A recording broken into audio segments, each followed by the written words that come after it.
Zum Glück ist Freitag. Der ganz normale Wahnsinn von der Woche mit dem Fabian Unterreger und seiner Freitagsrunde.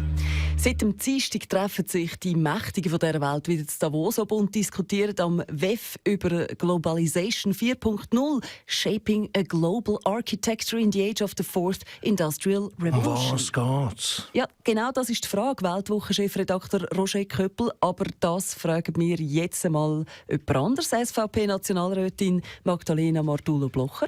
Die jetzt Davos, hat ja keine Ahnung. Viel wichtiger ist das Thema Isolation 4.0.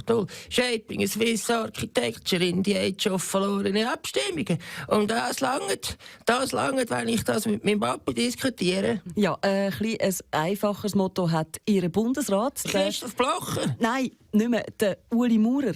An seiner Eröffnungsrede hat er den WEF-Teilnehmern nämlich etwas anderes auf den Weg mitgegeben. Have fun and pleasure. Alt-Bundesrat und Ex-Wirtschaftsminister Johann Schneider-Ammann gehören Fun und Pleasure als WEF. Fun bedeutet Spaß und Pleasure bedeutet Spaß, aber kein Spaß ohne Jobs. Ja, nicht am WEF ist ihre Nachfolgerin, die FDP-Bundesrätin Karin Keller-Sutter. Ich bin eine entschiedene Gegnerin der Spaßgesellschaft. Wenn ich Fun und Pleasure will, dann gehe ich in den Sentis Park.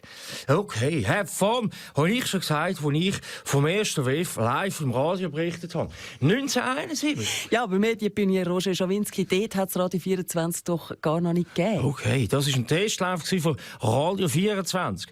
Radio unternommen. Ich habe auf dem Jakobson oben eine Antenne aufgestellt und hier eine Berglücke auf dem Gottschalk durch ins Mittelland gesendet. Okay, das war meine Idee.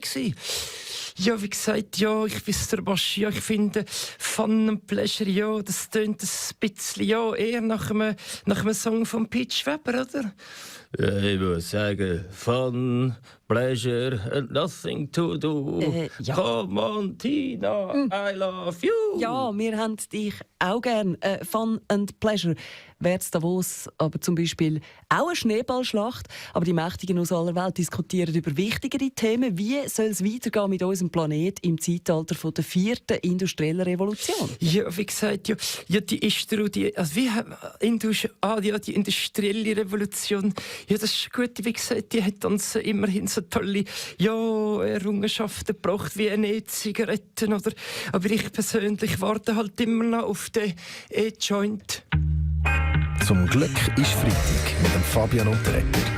Alle Folgen auch immer online als Video oder Podcast srf3.ch.